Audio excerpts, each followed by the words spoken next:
everyone and welcome back to my channel. So today, as you can see from the title, we are going to do Julius Caesar's Act 1 Scene 2.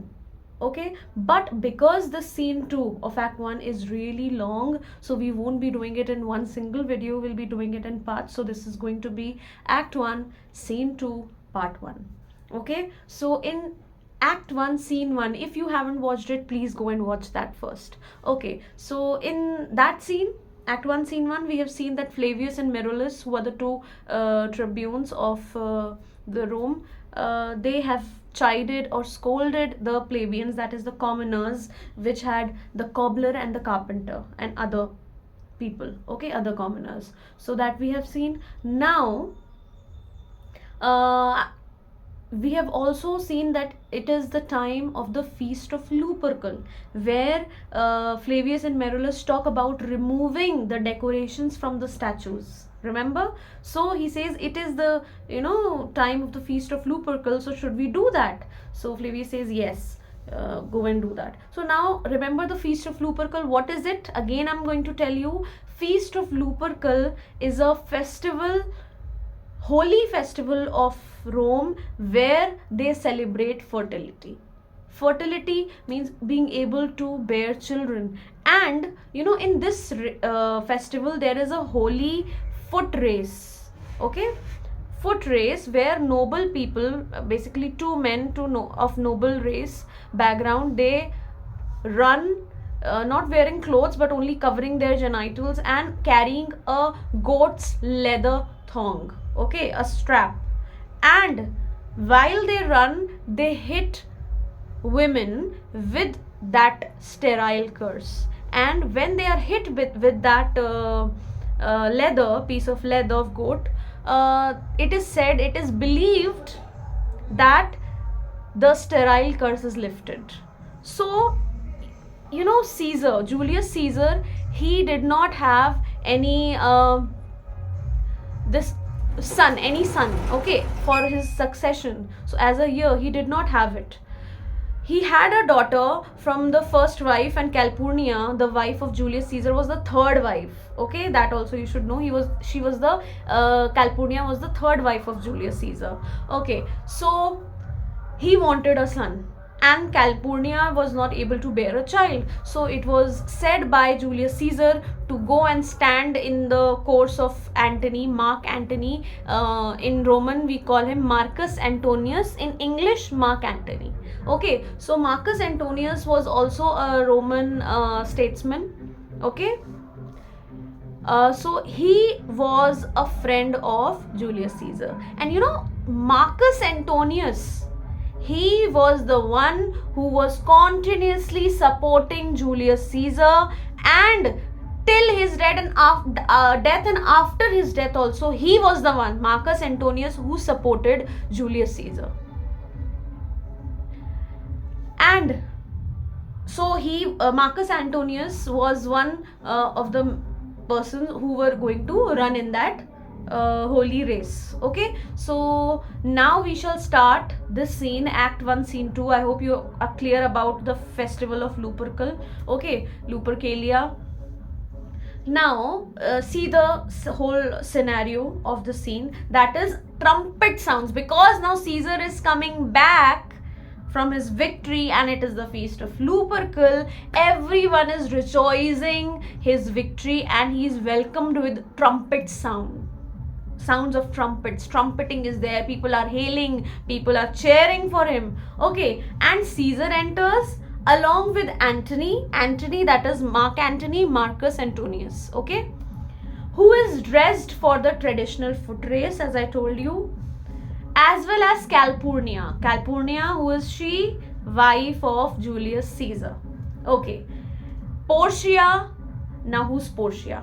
Portia is the wife of Brutus. Now there are two Brutuses in the play, that is Marcus Brutus and Decius Brutus. Always remember, when it is only Brutus, it is Marcus Brutus, and when it is the other Brutus, it will be clearly mentioned, it will be mentioned Decius Brutus. Now what is the difference? Marcus Brutus is the one who was a trusted ally of Julius Caesar, but he betrayed him. And the famous quote says, "It too, Brute," means you too, Brutus. And it is said that after his stabbing, when Marcus Brutus stabbed, because he was killed by stabbing by these group of conspirators, Cassius and all of them. So when Marcus Brutus stabbed Julius Caesar, that shock of betrayal really killed Julius Caesar.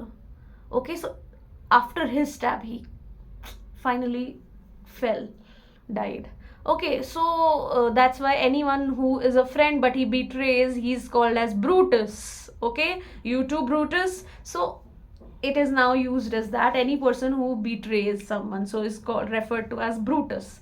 Okay, so Marcus Brutus is that friend who, because for the love of Rome, he believed that Julius Caesar is incapable of being the leader of Rome. That's why he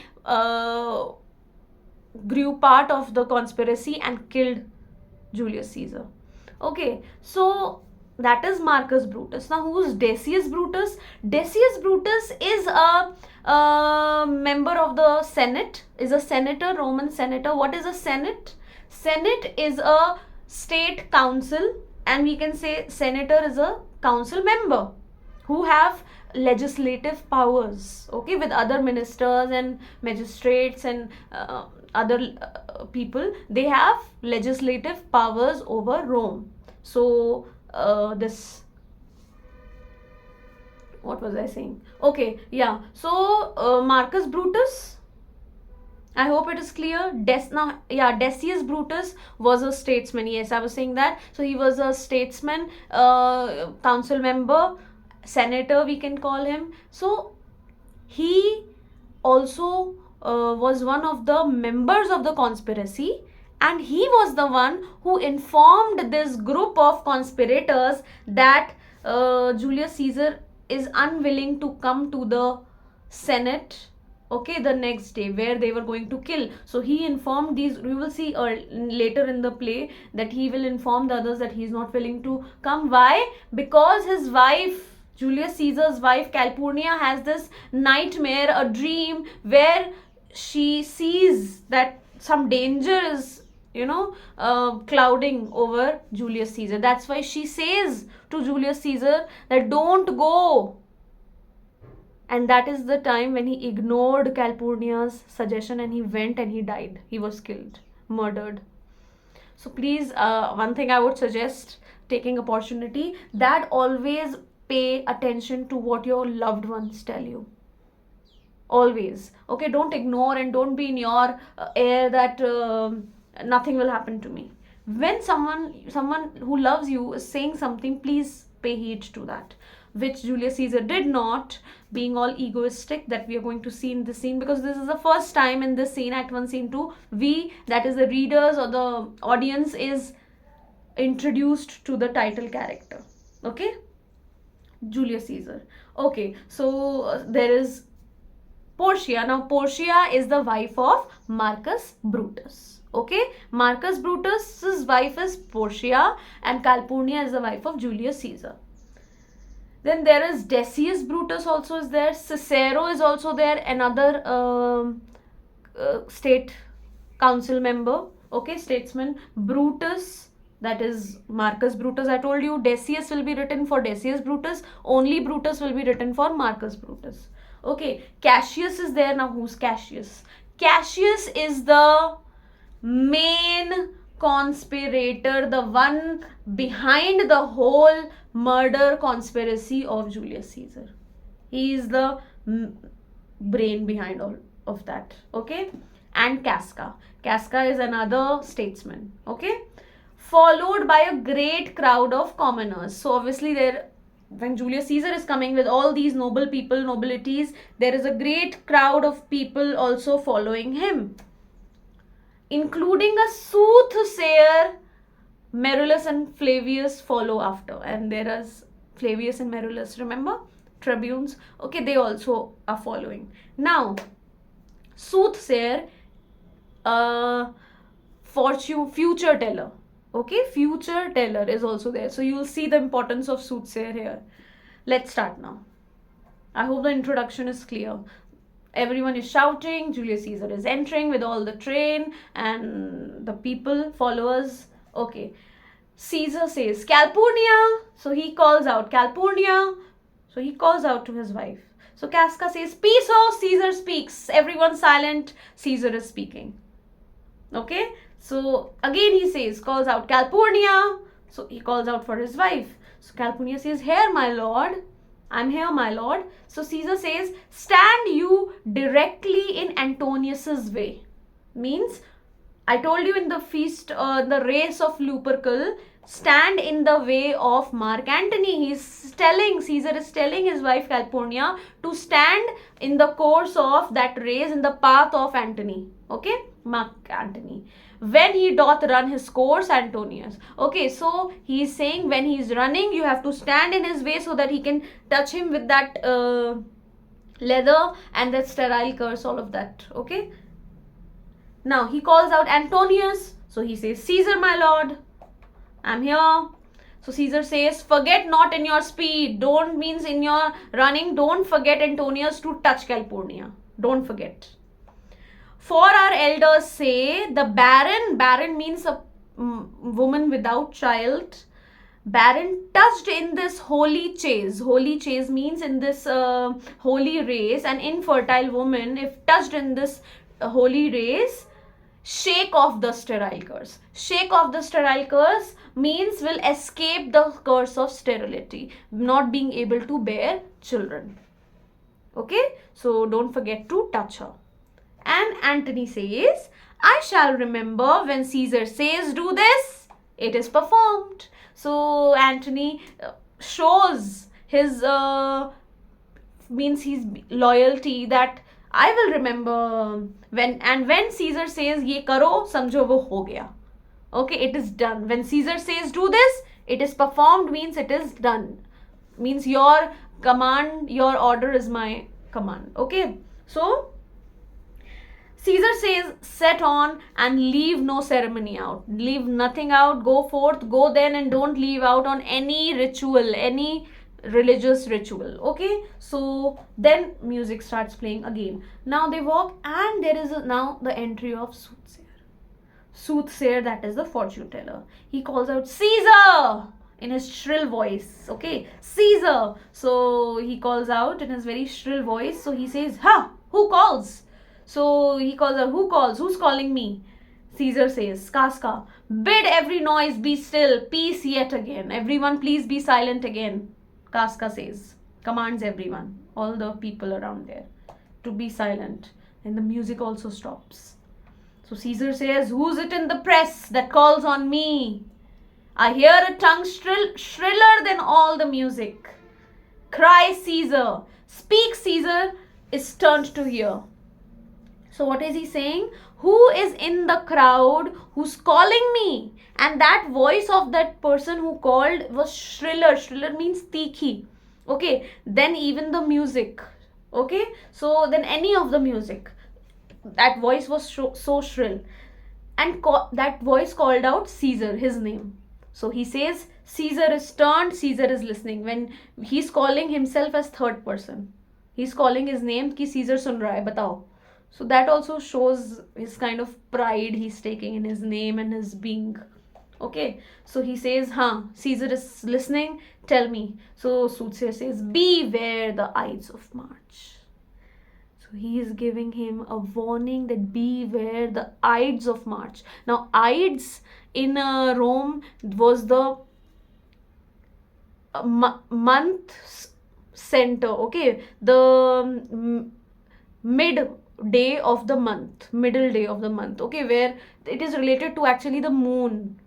Okay, so there is that scientific reason. The Ides is the middle of the whole month, and in like March, May, July and October it is 15th, and the other months it is I think 13th. Please check on that. Okay. So, Ides of March means the middle of March, that is the 15th of March.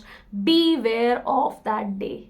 Now, this warning also you will see Julius Caesar being egoistic, or after winning, maybe after means winning against Pompey and his sons, he has just come out of that and he feels that he is inevitable, he is indispensable, so he feels maybe that he cannot be harmed. Okay, so that's why maybe he ignores it. So he says, what man is that? Caesar says, what man is that?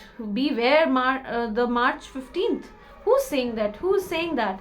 So Brutus says, a soothsayer bids you beware the Ides of March. So Brutus tells him, Marcus Brutus, that there is a soothsayer who's telling you to beware of the 15th of March. So Caesar says, set him before me, let me see his face. I want to see his face. So Cassius tells, fellow, come from the throng, look upon Caesar. That is, throng means the crowd.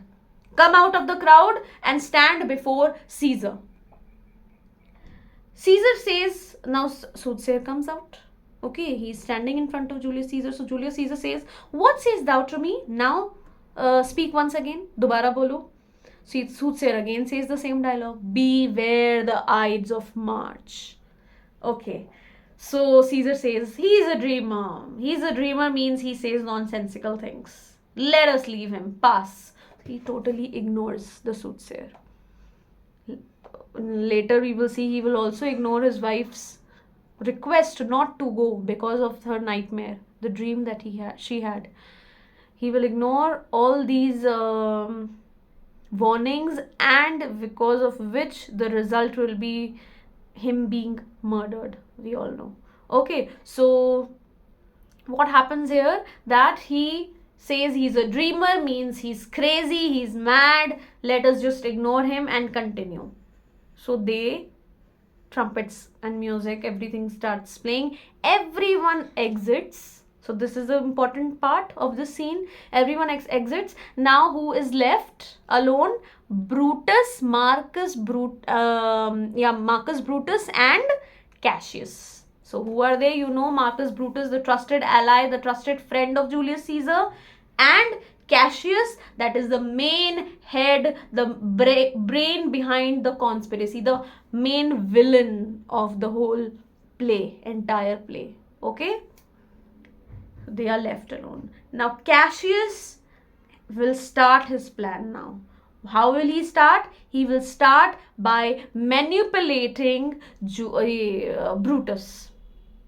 Okay? He's going to start manipulating Brutus by buttering him. Okay? So, let's see here. Cassius says, now they both are alone. Everyone is gone. They both are alone. There's some building. They're standing and they're watching over everything. Everyone go and they're near. They can hear the things, means the hailing and the shouting, but they're not there. Okay, so Cassius says, will you go and see the order of the course? Means why aren't you going? He's asking, Cassius is asking Brutus ki aap kyun nahi ja rahe hain to watch the race? So Brutus says, not me, I'm not going to go. So Cassius says, I pray you do, means please come and watch it. So Brutus says, I'm not gamesome. Gamesome means not playful, not feeling festive. Means when you're not, feeling festive, you are not interested in all the games and watching and being involved in all the festivities and rituals. So he's not in that zone mentally. So he says, I do lack some part of that quick spirit that is in Antony. So he's sort of, maybe he's jealous of Antony, or I don't know, but he is somewhere saying that I don't have that quick spirit. What is quick spirit? Means I lack some of Antony's lively, competitive spirit. I don't have that. Quick spirit means lively and competitive spirit. Okay. Then he says, let me not hinder Cassius. Your desires, I will leave you. Means I don't want you to stop because of me. I don't want to go, so you will also not go. No, you go. I don't want to stop you from doing what you want to do. So Cassius, I'll leave you alone. You go. So Cassius says, Brutus, I do observe. Now he's starting. So now he's saying, Cassius says that Brutus, I do observe you now of late I have not from your eyes that gentleness and show of love as I want to have.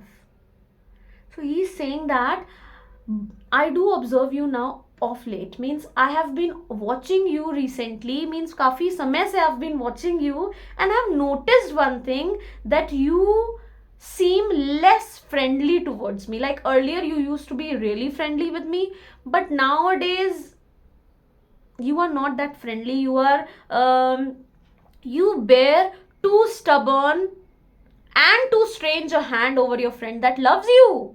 You are being too rude towards me. You are being stubborn. You are being rough and unfriendly towards me.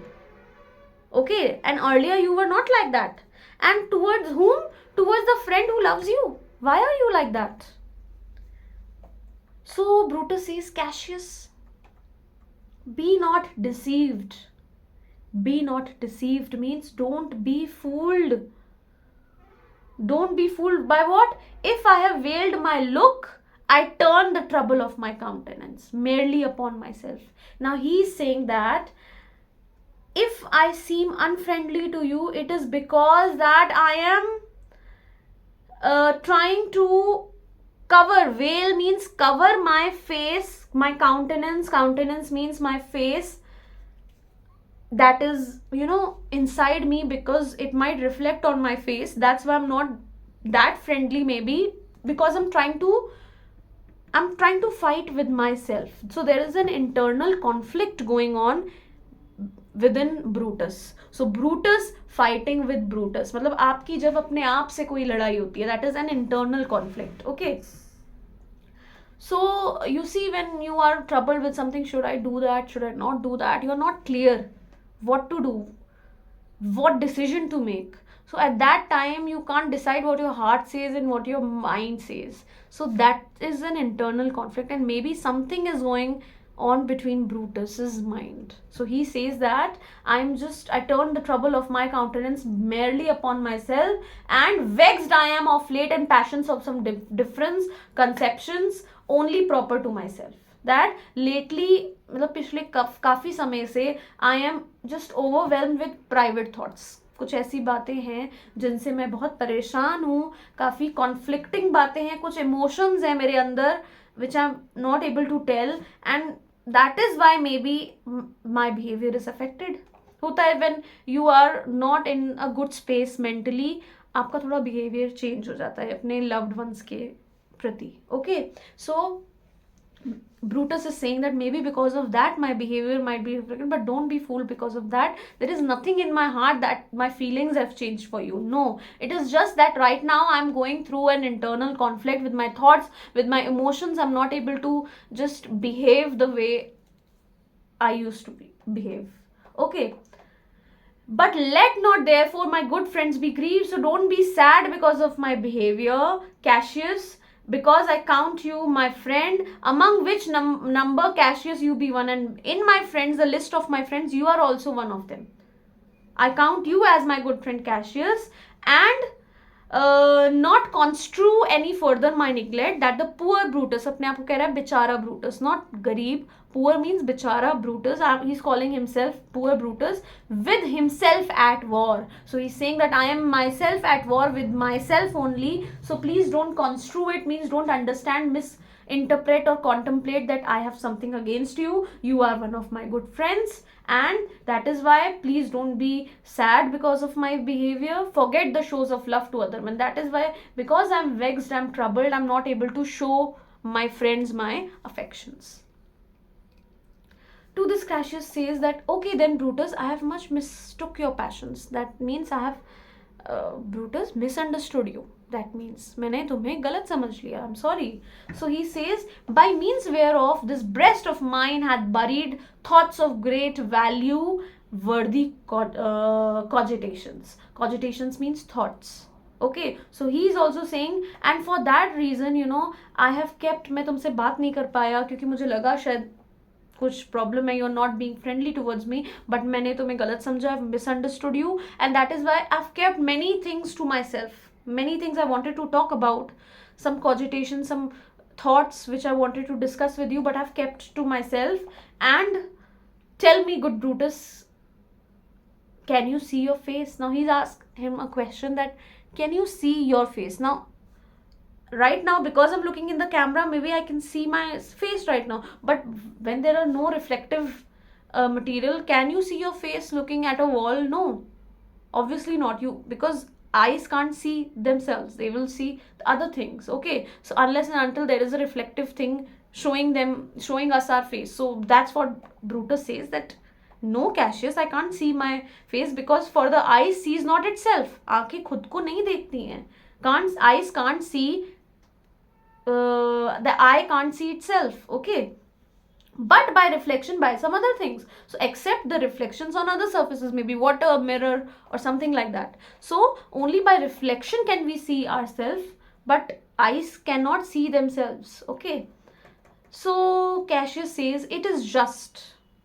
That's a fact. Yeah, you are right. Cassius says कि Brutus, तुम सही कह रहे हो, you are right, but, and it is very much lamented, but ये बहुत दुख की बात है. It is a shame that you don't have, Brutus, that you have no such mirrors as will turn your hidden worthiness into your eye, that you might see your shadow. So now he has started buttering Brutus, Marcus Brutus, कि काश, it's a shame कि तुम अपनी worthiness नहीं देख पा रहे हो, तुम किस काबिल हो, तुम किस लायक हो, तुम देख नहीं पा रहे हो. तुम्हारे पास ऐसा कोई मिरर नहीं है जो तुम्हें तुम्हारी काबिलियत दिखा सके. Okay, so it's a shame that you don't have any mirrors which will show you your own worthiness, Brutus. There are no such mirrors. And I have heard where many of the best respect in Rome. मैंने बहुत लोगों से सुना है जो बहुत noble people हैं, बहुत respected people हैं रोम के. I have heard them talking about you, except immortal Caesar. सिवाय immortal Caesar. Now, immortal कौन होता है? One who never dies. That is God. So he's saying in a sarcastic way that so-called God-like Caesar जो है, उसके अलावा सब तुम्हारे बारे में बात करते हैं. और मैंने सुना है what they talk, that speaking of Brutus and groaning underneath the AIDS yoke. Now groaning means करहाना, दुख में, pain में, when you cry in pain. Groaning underneath the AIDS yoke. Now yoke is a metal collar, a wooden collar, which was tied around the necks of animals. Okay, like a ox. Okay, so that was quite painful. Okay, for the animal. So the people, all the respected people in Rome, they say that AIDS yoke, मतलब ये जो they say that there are political problems in the government. There are flaws in the government. Government में कुछ ऐसी कमियां हैं जो काश ब्रूटस देख पाता और ब्रूटस अपनी वर्दीनेस समझ पाता. तो now what is he trying to say? That Brutus should be the one in the government, and there are flaws in the current government, that is Julius Caesar में कमियां हैं. और ये सारी बातें कौन कह रहे हैं? The most respected people of Rome, they are saying this. So he's trying to manipulate Brutus by telling him that there are flaws in the government of Julius Caesar and that you are quite worthy. You know, there is a reference also of the ancestor of Brutus, which I will tell you later. So काफ़ी बहादुरी के काम उन्होंने करे हैं. जो ancestors हैं Brutus की फैमिली के, रेस के, उन्होंने बहुत ज़्यादा, they have done brave deeds and for the Rome. Okay, so they are saying we wish. Now Cassius is maybe making it up or something like that. So he's saying that people were saying, we wish that Brutus could see his worthiness and how worthy he is, how capable he is, that underneath the AIDS yoke, जो problems हैं, groaning underneath the AIDS yoke means the problems in the current political scenario. Have wished that noble Brutus has his eyes. That they wished that in the burden of the current government, we wish that Brutus could see all of that. उनकी नजरों से Brutus भी ये सब देख पाता. So Brutus says that, into what dangers would you lead me, Cassius?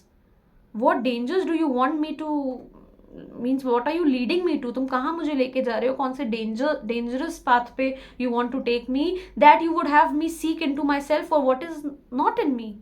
तुम मुझे क्या दिखाना ऐसा चाहते हो that is not in me, जो मेरे अंदर है ही नहीं, I don't have that, what do you want me to show? तुम क्या कहना चाह रहे हो डायरेक्टली, है ना? Just tell me that, because whatever you saying I can't see anything in myself that I don't have. So now this Cassius's dialogue we will do in the next video. Okay, so that's it for part 1. Very important dialogue of Cassius. Now all these dialogues you will see how he's trying to persuade Brutus. Okay, so we will continue in the next video. So see you later, and also like if you like the videos, and tell me what do you want else. So I'll be completing in this series of Julius Caesar. Slowly and steadily I'll keep on uploading. I know you want, people are asking for act 3 and all of that, but we have to go in a sequence. Okay, so that's it for today. See you next time.